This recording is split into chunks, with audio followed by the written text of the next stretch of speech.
Hello, ladies and gentlemen. 2019 marks 10 years since we did our little UBW promotion, our little backyard promotion, Ultimate British Wrestling. Here we present episode 2 of mine and Danny Ace's Fireside Ramblings, where we discuss many more UBW topics drawn out of the hat. My choice of the hat is Swinnbad. So I'm kind of glad I got him because the thing is, I can say my best UBW match was against Swinnbad. Mm-hmm. I really was. It was the most of a it was the wrestling match of the matches I had, because most of my matches were hardcore matches and they were kind of brutal and stuff. And then I had a wrestling match with Swinny, and then there were elements of hardcore in it, but it was mostly who carried that much? Mostly Swinny. I thought it was mostly Swinny, but the thing is, we had such great chemistry. He could just grab a hold, and I'd know what to do, and he would respond to it, and it would work like that. I believe there was only 2 spots we planned for that match. One of them was the belt whip, okay, and the other one was the finish. Wow. And I said to you earlier, like, I wish for one thing with that match, that after I'd hit that FU and everyone's popping for it, I wish he kicked out at 2. It was a good spot, though. It was a good spot, but the way you caught him and turned it into the FU. Yeah, but that's the thing. If he had kicked out, it just would have been that little bit more, and that's going to bother me. But in terms of working with him, he was great. He was so easy to work with. Nice guy. Didn't talk much. I think he's probably the one person in all of UBW who didn't have a bad match. That's a very good point. Yeah. Although. Well, the thing with Swinny is, I would say, in ring, it's arguably to say that there's no one better than him of the whole UBW crew. But his unreliability. Sorry, I was thinking like, right, he had his match with Johnny at Salvation, and then he was meant to face you at Domination. At Doomsday, didn't. He was meant to be. I'm sure he was meant to be in a match at Vendetta. Then he was meant to face Liam Styles at Vendetta, and then remember they did the thing on Recoil where they come out to the ring. In his film repeats matches, so he didn't wrestle there. Wrestled Domination, but then missed out on the Prove It and Retribution taping. So my point is, there's more free previews that he's not on than he is on, and I think that's indicative of Swinny in as a person. Like I say, as a wrestling mind, there was no one better in the company, because he the way he plotted out his matches was so brilliant. Well, he didn't have a bad match. That's it was whenever everyone would sort of look at him and his when he was in his matches and stuff, and just sort of wait for half Nelson suplexes and weird submission holds that he did. Like he was really good. He also did all the designs, as far as I'm aware. He did like the banners and the name logos. He did everything. He designed our logos. He did all the show logos. He did all the nameplates as well. All of it. And that's Johnny Swinnbad came to me because he'd done all the BBW logos and our match graphics, and then you're kind of like, the conversation went, are you looking for talent? Do you need anyone to wrestle? And I was like, well, if you know someone who'd like to wrestle for us. Did he have experience before? He said he'd backyard it, and you could tell he obviously done something. He seems very tidy, would be the word, when he hit a move. It didn't look sloppy or anything. He could take a bump. So just like yourself, he wanted to wrestle for us. So I said, well, how about me and you have a match, and we'll see how it goes. Which is why he wrestles me on the Recoil before Salvation. He made his debut then. But the other thing is that people probably don't know is that when we did the Salvation taping, he was meant to beat Johnny. He was booked to beat Johnny. And Johnny wins. I don't know how that one went down. I've noticed this about Johnny Magna matches. When he's in when he's in more than one match on the same show, he always wins.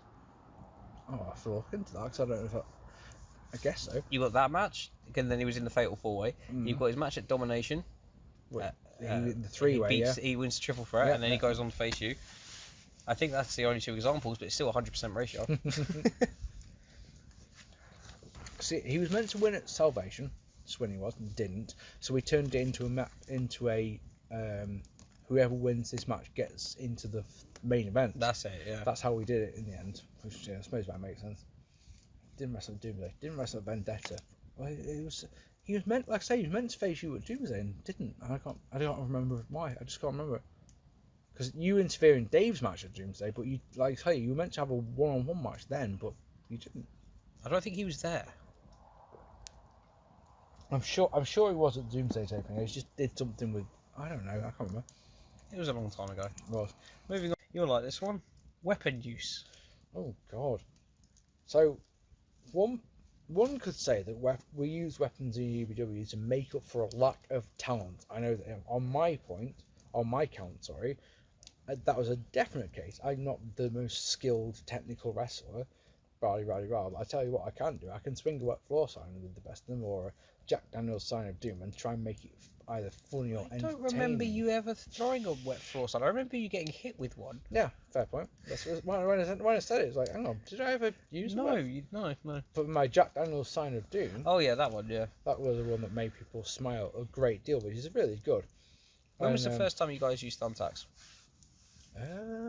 Well, I think in UBW it was that we'd use thumbtacks in CRCW, which is the fed that me and Max were part of. I don't think there's any footage of that, but I wanted to use thumbtacks before because I'd heard from various people that they're not that bad to bump onto.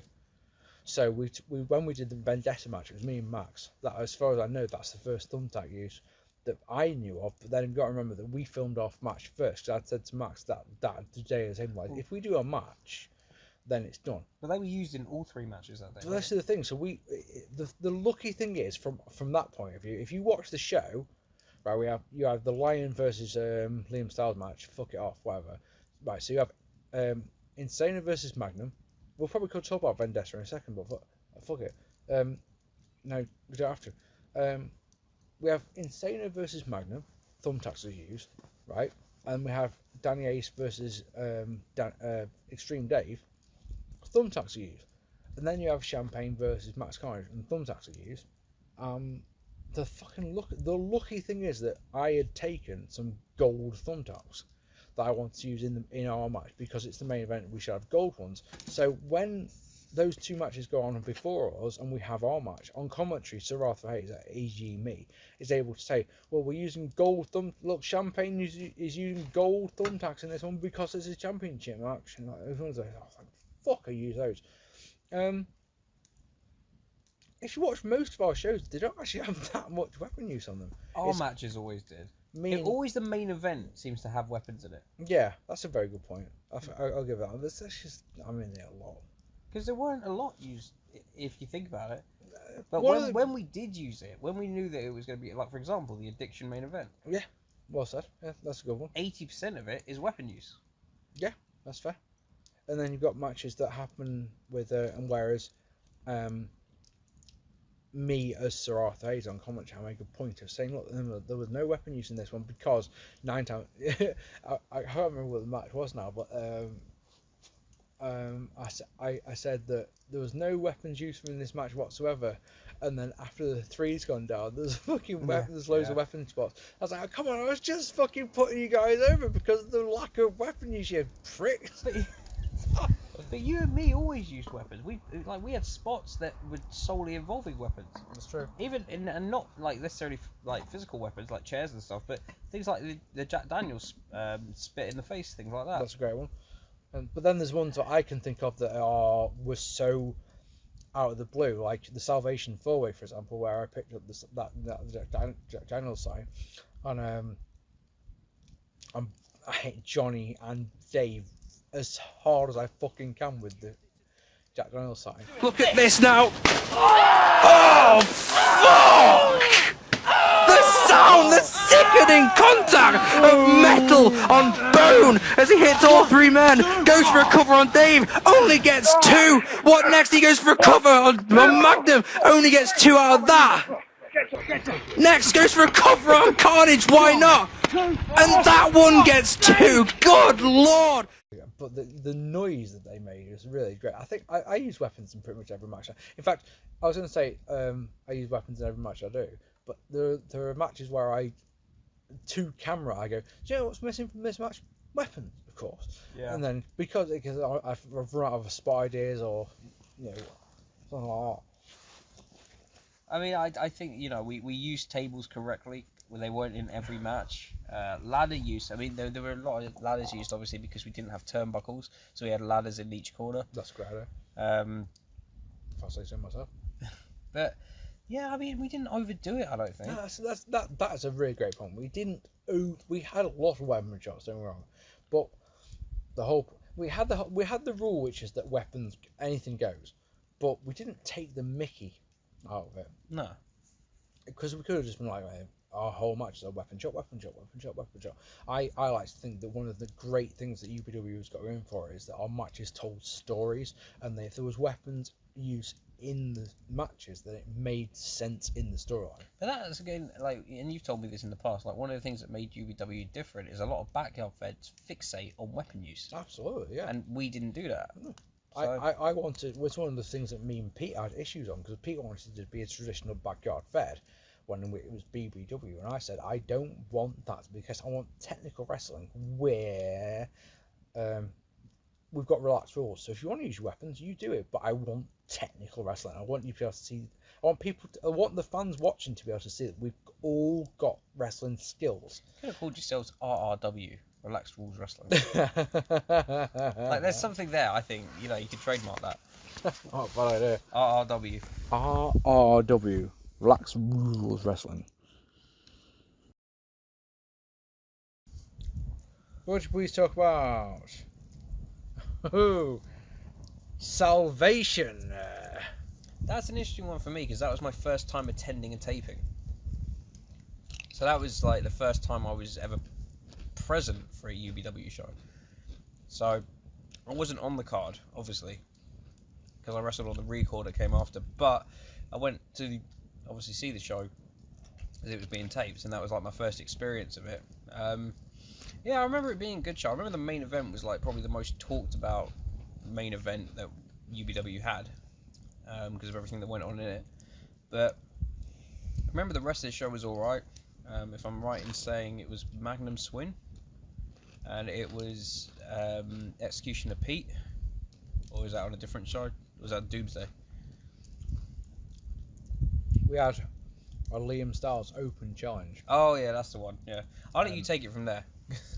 Which we had the RWL guys put on the opening contest, which was great on the night, on the day. Was it a spot fest? It's just a spot fest, and it was one of those, why would you put this on? Our thinking at the time was, if we have that on first, when we've got 2 matches were announced for that show. After fucking months of playing, we only had 2 announced matches, which is Swim versus Magnum and Pain versus Carnage versus Dave. And the winner of the Swinnbad Magnum match would be in the main event. We announced that Liam Styles would have a mystery opponent. I clearly remember people trying to guess who it was, and me sat going, you haven't got a fucking clue, because on the day that we taped the show, the mystery opponent was fucking Mr. Insano. Tonight, I was supposed to face someone, but I had a match last week where I suffered a serious injury, and it's unlikely that I can face anybody tonight. Dear, no. This is ridiculous. This is ridiculous. Where are you going? Ladies and gentlemen, Christian Sharp has just left his post and has entered the ring now. You're being booked to wrestle here tonight, and you're going to wrestle. And tonight, you're going to be wrestling Mr. Insano. What? Right now. What? Oh, what? What? You have got to be kidding me. This is a joke, right? That's it. Yeah. We did, when the taping went online, the first big surprise, because there was 2 big surprises. The first one was, holy shit, I would never have guessed Insano. Would never. Because wasn't that his first appearance since the fallout? Yeah, since he fired us all, because we did Relentless without him, and so no one guessed, not a single soul guessed it was going to be Insano. So when they came out, that was that. And then Max Carnage's first backyard match in 4 years, something like that. and with him winning the championship, not a soul saw that one coming. It was one of two things. You'll think I'm being big-headed. It was either Dave retains, Pain wins. So no one gave whoever won out of Swinnbad or Magnum. No one thought they would win. No one, not a soul gave Carnage any even hope. So that's why it is when Carnage wins, it's one of those so good because no one sees it coming. But overall, it was a good show for you guys. Yeah. Like when you look at those two matches you just talked about, it's a very easy show to watch. It's like I said, it's also the first one in that kick-started sort of that summer of the peak of UBW. That was sort of the first bit of it. And you had Doomsday, and then Vendetta, and so on.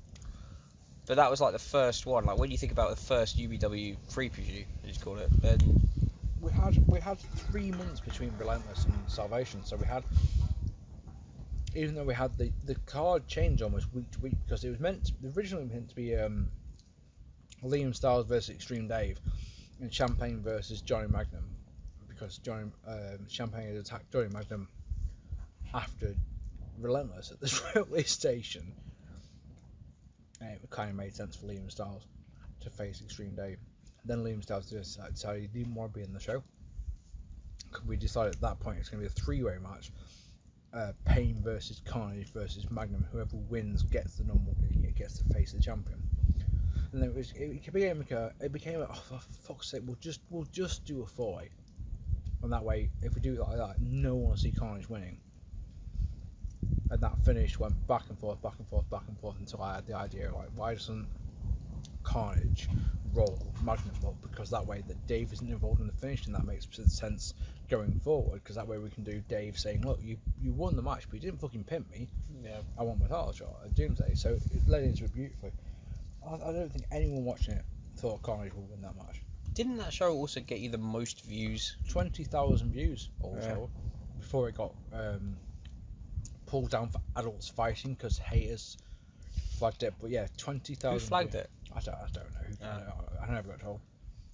But it, 20,000 views all told. And if it had been on online, imagine if it hadn't been flagged down, how many fucking views it'd have at this point.